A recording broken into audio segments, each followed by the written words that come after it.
पापांकुशा एकादशी की व्रत कथा।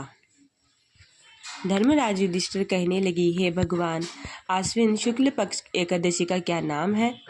अब आप कृपा करके इसकी विधि तथा फल कहिए। भगवान श्री कृष्ण कहने लगे, हे युधिष्ठिर, पापों का नाश करने वाली इस एकादशी का नाम पापांकुशा एकादशी है। हे राजन, इस दिन मनुष्य को विधि पूर्वक भगवान पद्मनाभ की पूजा करनी चाहिए। यह एकादशी मनुष्य को मनोवांछित फल देकर स्वर्ग को प्राप्त कराने वाली है। मनुष्य को बहुत दिनों तक कठोर तपस्या करने से जो फल प्राप्त होता है, वह फल भगवान गरुड़ ध्वज को नमस्कार करने से प्राप्त हो जाता है। जो मनुष्य अज्ञानवश अनेक पाप करते हैं परंतु हरि को नमस्कार करते हैं, वे नरक में नहीं जाते हैं।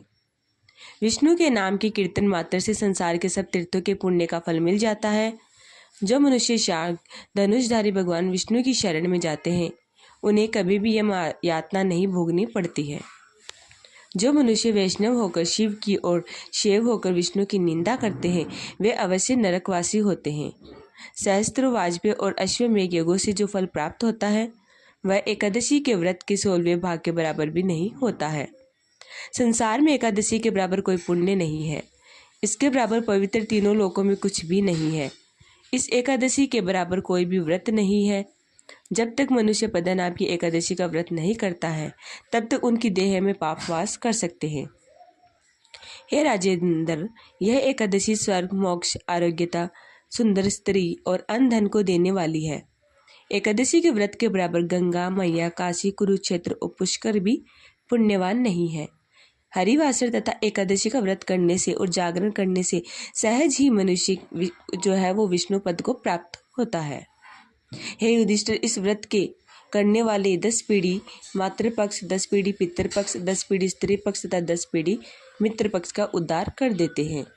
वे दिव्य देह धारण कर चतुर्भुज रूप हो जाते हैं और पीताम्बर पहने तथा हाथ में माला लेकर गरुड़ पर चढ़कर विष्णु लोक को जाते हैं।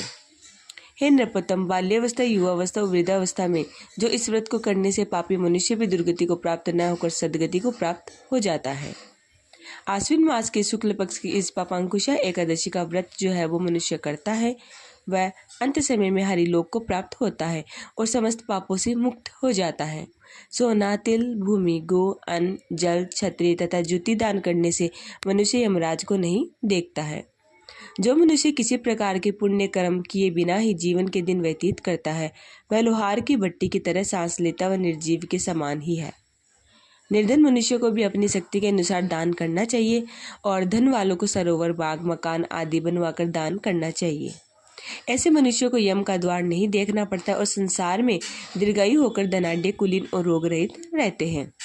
भगवान श्री कृष्ण ने कहा, राजन, जो आपने मुझसे पूछा वह सब मैंने आपको बतलाया।